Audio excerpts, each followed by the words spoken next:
This revolution is not going away. This is the Ron Paul Liberty Report with Ron Paul, Daniel McAdams, and Chris Rossini. We are all ambassadors of the Ron Paul doctrine, and it's so simple.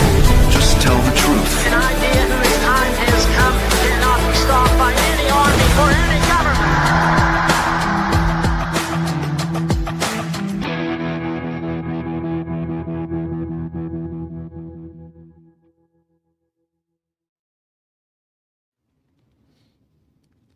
Hello, everybody, and thank you for tuning in to the Liberty Report. With us today, we have Daniel McAdams, our co-host. Daniel, good to see you this morning. Good morning, Dr. Paul. How are you this morning? Good, fine, thank you. I want to start off today. We have a couple items we want to talk about.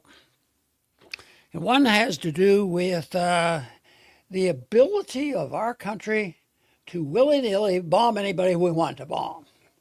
And some people now are sort of agreeing with us that little bit here and a little bit there could add up to a big war someday. But even now, when you're a totally bankrupt country with a currency going down, and then we just keep adding, and a 50% increase on a $1 trillion budget for the military, and we're bankrupt, I would say we don't have to wait real long to get a little bit nervous about it. But still, it doesn't seem like Congress cares about the only people who have a voice up there are the neocons, and they have the president's ear. So that's a big problem that we have. But the the headline that we have here on this article is "Peace President," in quotes. Trump has bombed 10 countries, now plans $1.5 trillion military budget. So he has bragged a little bit about being the peace candidate. I'm not going to start a war, and I'm going to end wars. And he never said that he was going to double the military budget. So who are these people that he has decided to bomb? I have to look at the list. The list is getting longer. Yeah. And they're not the biggest countries in the world, but pretty soon they may add up to a significant burden we have. And sometimes little wars last a long time, and sometimes little wars expand. But the countries that he's been bombing in his first year of his second term, Iran, we hear a lot about that. Iraq again. We never quit, telling the Iraqis what to do. Nigeria, Somalia, Syria, Venezuela, and Yemen. I bet a lot of people, including myself, I'd have to make sure I look at the map and make sure I know what the boundaries are.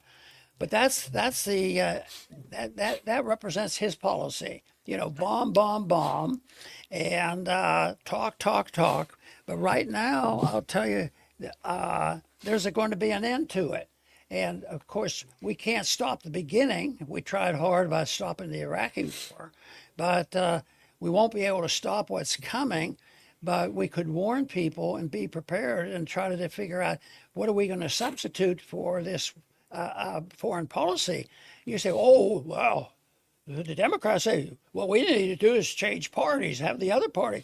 But it is a bipartisan problem. There's the difference, the tone is, and the political ideas and ideologies and demeanors, they're all different. But policy-wise, interventionist policy and bomb people when necessary. It's not like the Democrats don't bomb, but they did not bomb quite as much as our current president.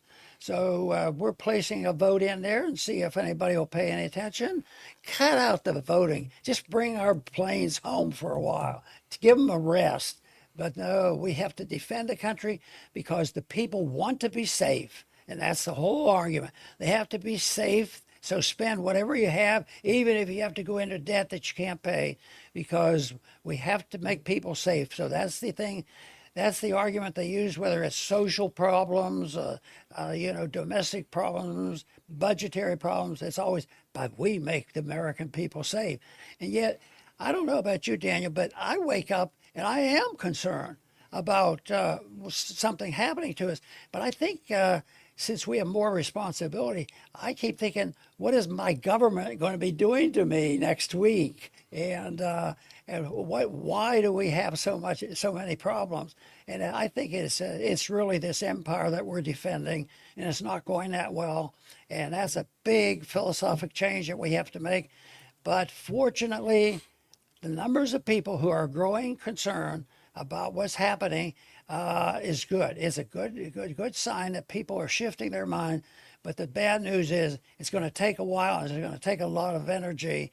And unfortunately, there'll be some prices to pay once we try to get this shifting, because the prices are already being paid because with dropping this many bombs, innocent people die, and you could argue that innocent people overseas that have been bombed die, but what about the innocent people here in this country who suffer the consequence of a budget, as big as almost every country in the world? So the American people suffer too. They're catching on to that because they sort of help cut off the goal of cutting down on Ukraine money. So, but the philosophy, the principle of our founding fathers, it still needs some refinement.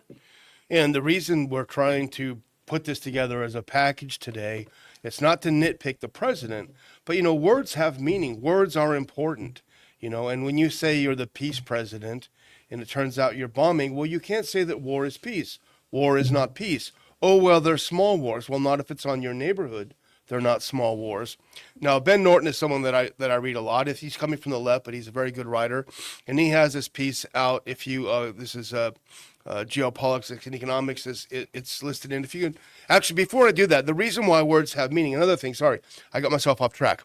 That's important. That's why we're talking about it as we speak right now. Actually, just before the show started, put up that bonus clip.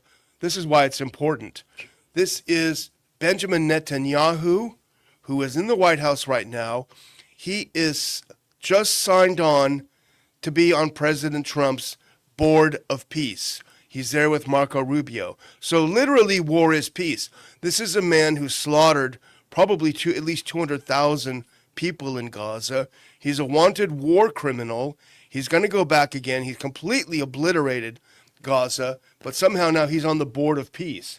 And so that's sort of the backdrop of what we're saying, that war is not peace, And if you go back to that original piece that both you and I read this morning, Dr. Paul, Peace President Trump has bombed 10 countries and now plans a $1.5 trillion military budget. And so if you go back, you read the countries. He only did 7 so far this past year, but he did 3 more in his first round. And if you go to that next clip, he did 3 more in his first term. So that's a total of 10, even more than Obama. And Obama was a big bomber. Moreover, Trump is threatening to attack at least 4 more nations: Colombia, Cuba, Mexico, and Greenland. He's vowed to colonize Greenland and forcibly turn it into U.S. territory. Now, he wrote this a couple weeks ago, so that's not on the headlines right now, but he could go back to it at any time.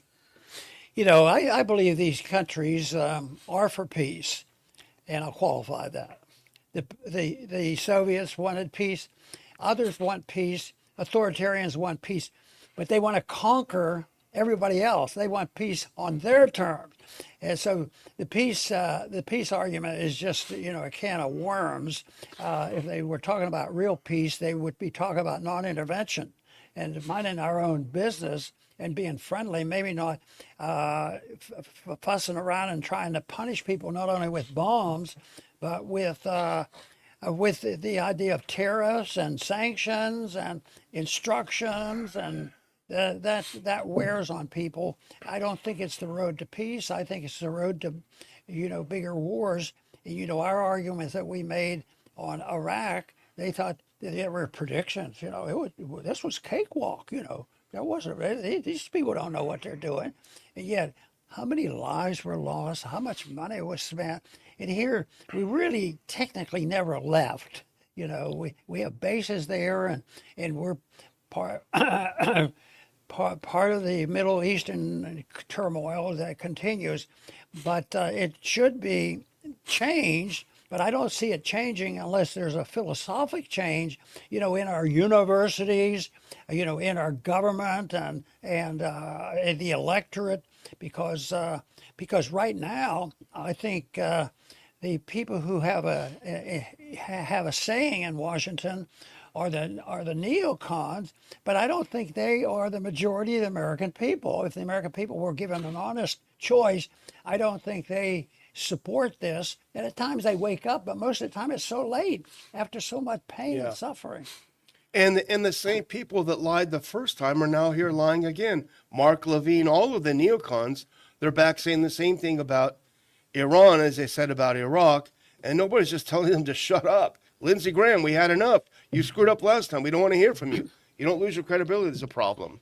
But now go to the next one. This is from Ben's article still. Trump launched more airstrikes in 6 months than Biden did in 4 years. Now, we spent 4 years criticizing Biden's foreign policy, lest someone believe incorrectly that we're partisan on this. He was absolutely terrible. His foreign policy was awful. But it turns out just in 2025, in the first 11 months of the second term, Trump carried out more than 500 bombings of countries around the world, according to data from the monitoring group Armed Conflict Location and Event Data. Trump launched more airstrikes on foreign nations in the first 6 months of his second term than Biden did in all 4 years he was in office. And again, the point is, Dr. Paul, that people don't even notice. It's become commonplace. I think Dave DeCamp, he's been following the bombing in Somalia quite a bit, and he points it out too. We wake up in the morning, we find out the U.S. has bombed someplace. We're like, oh, whatever. I guess they had it coming. I guess, whatever the excuse is. But if you can imagine, we're sitting here in Lake Jackson, if they bombed Clute yesterday, if they bombed, Richwood the other day, we would be thinking, oh my gosh, our world is coming to an end. It would be terrifying. So, I was mentioning just a minute ago that people's definition of peace is quite a bit different on whose terms. And, of course, the authoritarians, on their terms, they're all for peace. But this article points out about Barack Obama won the so-called Peace Prize. Yeah, exactly. Before he was inaugurated, or once before he had time to drop any bombs. And then he got in there and did the same thing. So, but to recognize and say he is the peace candidate, compared to others, he was doing the same old things, bombing people like that, but talking a different story.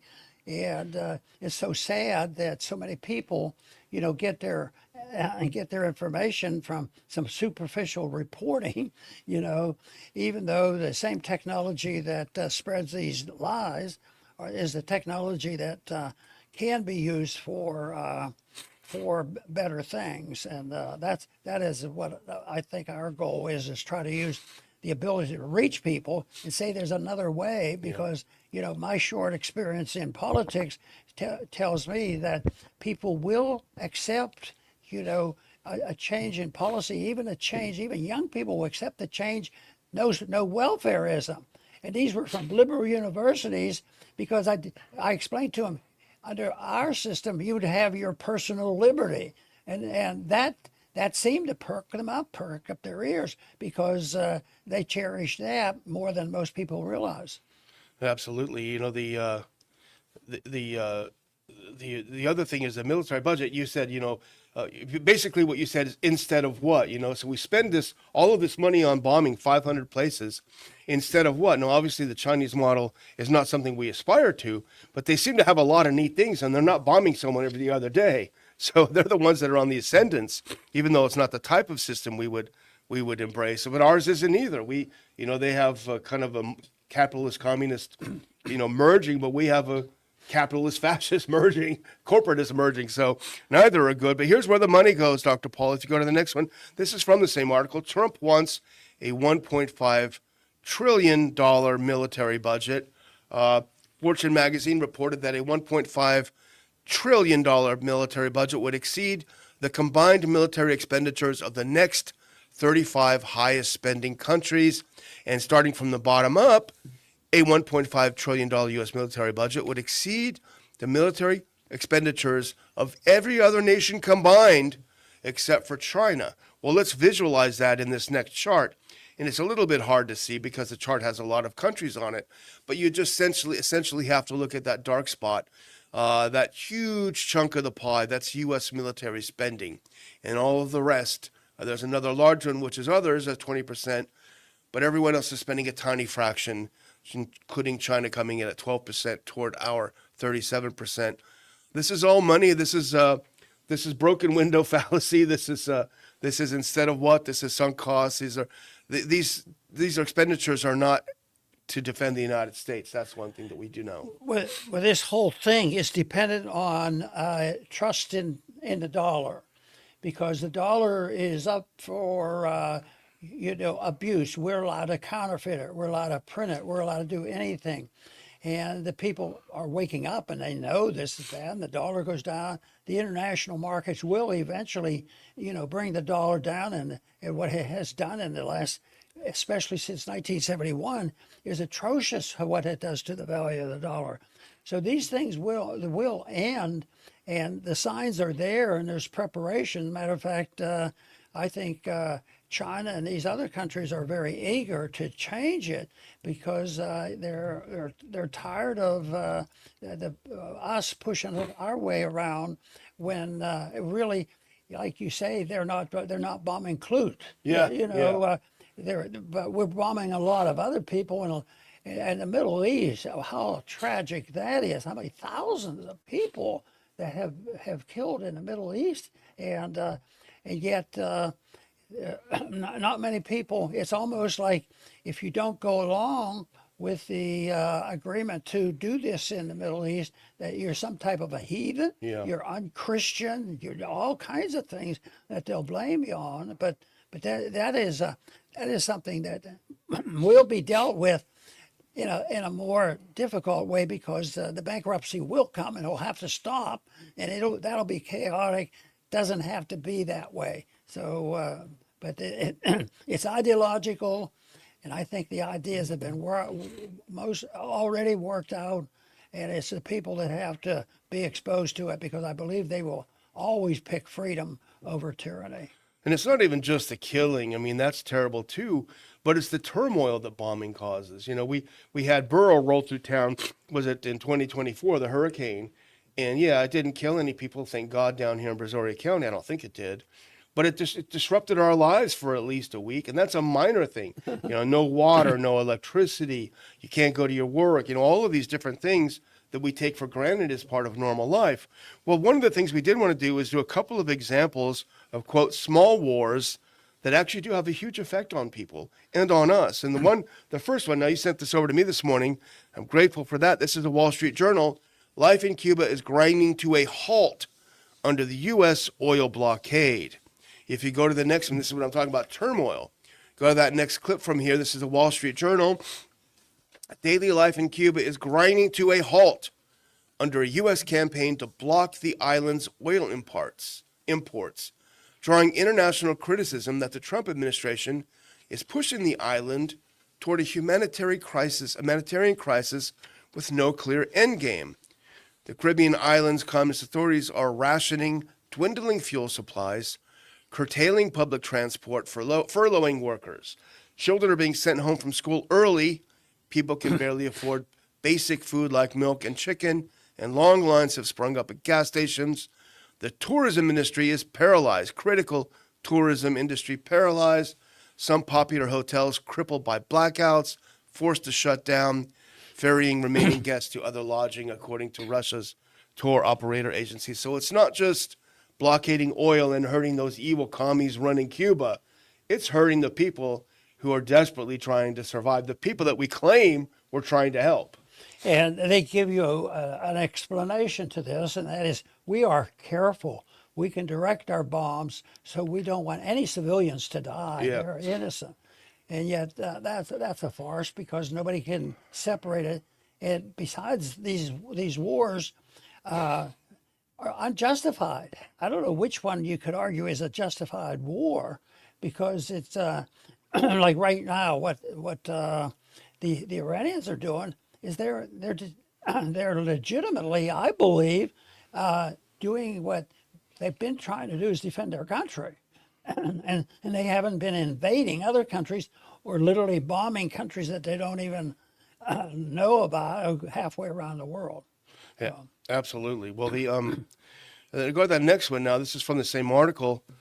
Trump said the U.S. is talking to Cuba and argued that the island's pain is avoidable. He said it doesn't have to be a humanitarian crisis. I think they probably would come to us and want to make a deal. I'll go to the next one, sorry. And this is this whole thing, Trump, everyone's got to make a deal, make a deal. And I just think the world's getting tired of this. The WSJ goes on to say in recent weeks, the Trump administration has been searching for Cuban government insiders who can help cut a deal to push out the government. So regime change, yeah. And so here I think is the crux, though, Dr. Paul. Florida Republicans and other hardliners have cheered the Trump administration's crackdown. Quote, our Cuban American community is eternally grateful for your decisive action against the regime. Representative Carlos Jimenez posted on X, the end is near. Of course, from his comfortable home in Florida, Carlos Jimenez posts that. Representative Jimenez, very, very happy and proud of himself. But this goes back to our policy with Israel as well. You have this community down there that's obsessed with the country that they left or obsessed with the foreign country. They've got enormous political power. They've got some financial power, and they're forcing the administration to do something that really isn't in our best interest because he's being driven by the special interests. This is the big problem, I think, with U.S. foreign policy. The method that is being used is threaten people. Yeah.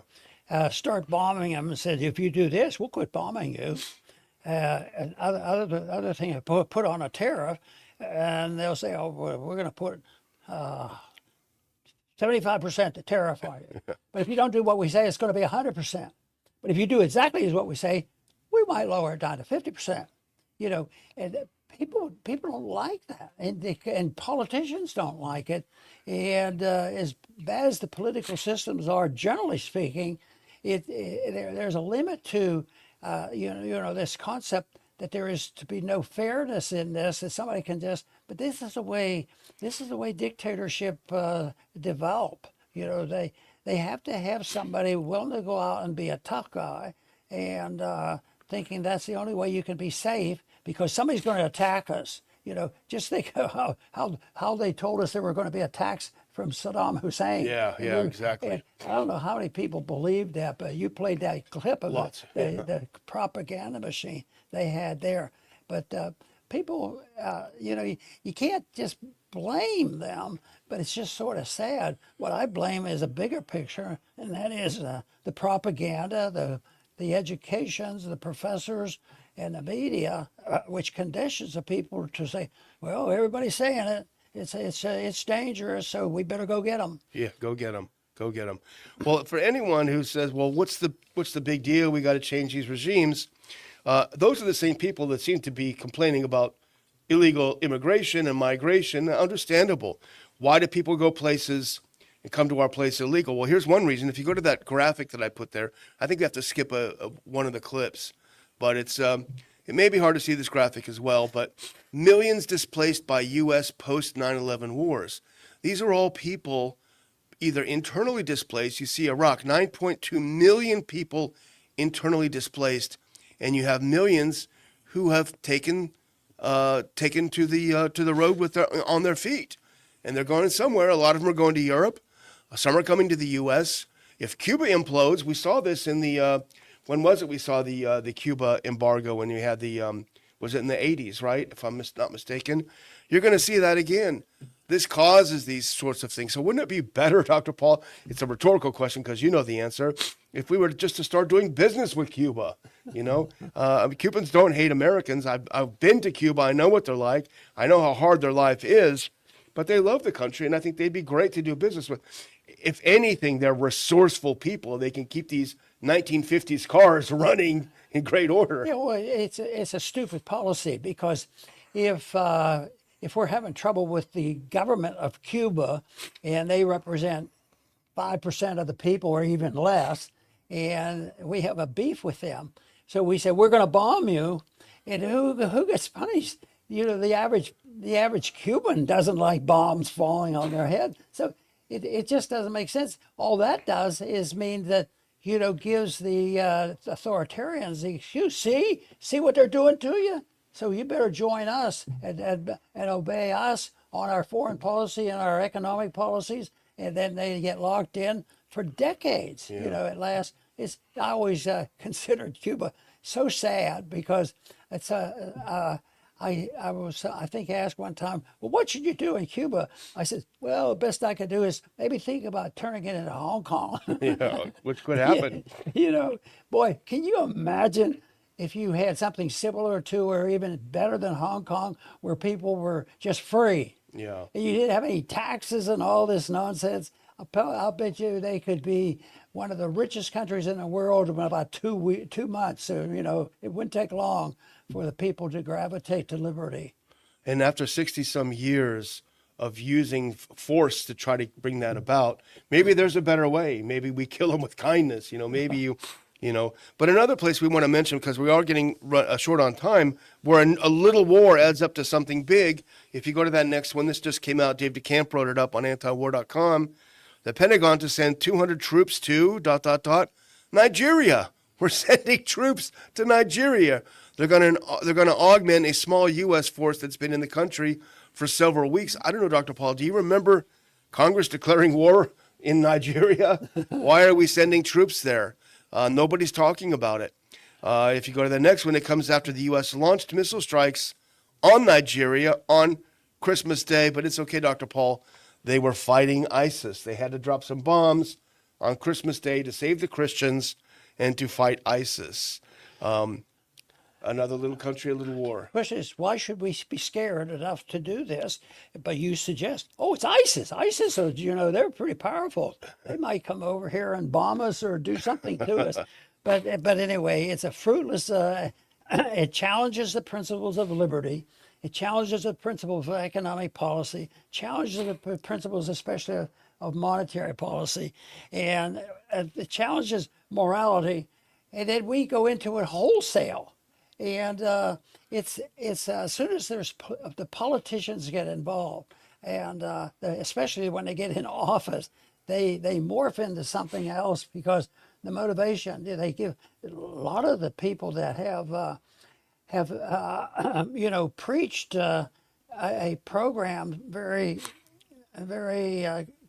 like what we believe, and they get in office, but lo and behold, they don't follow through. I can't do this. I might get.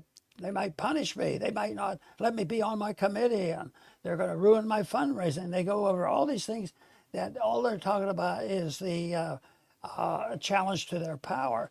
But the one thing that I would tell people who are worried about that, you have to play ball. You shouldn't be nutty and be so extreme on one side.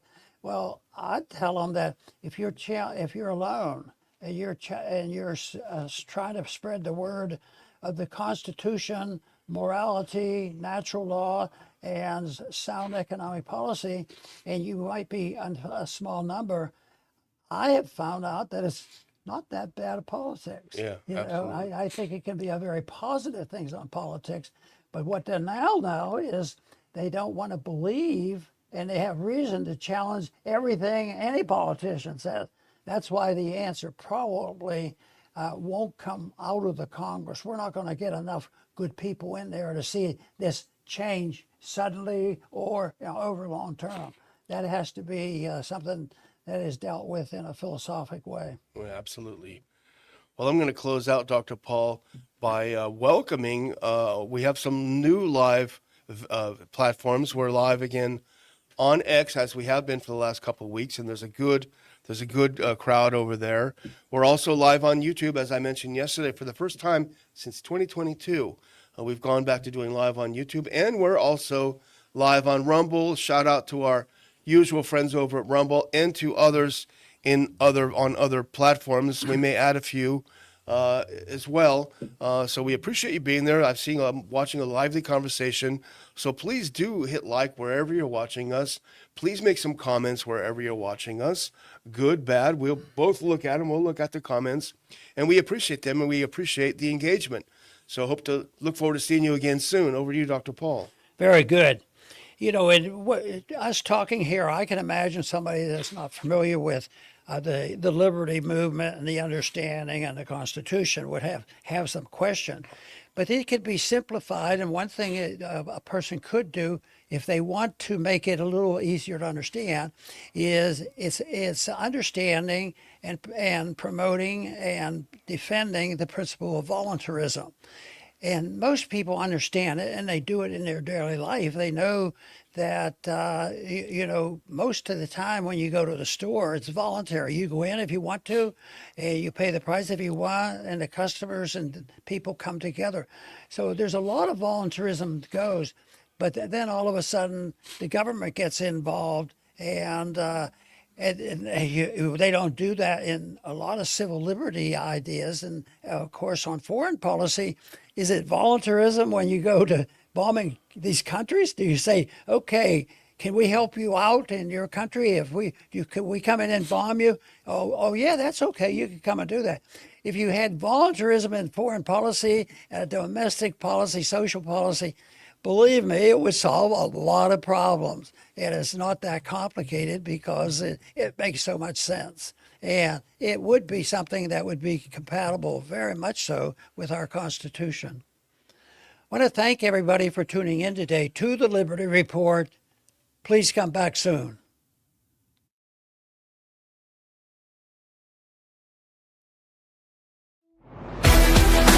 Thanks for watching the Ron Paul Liberty Report. Like and subscribe to help spread the message. And until next time, live free. This country is in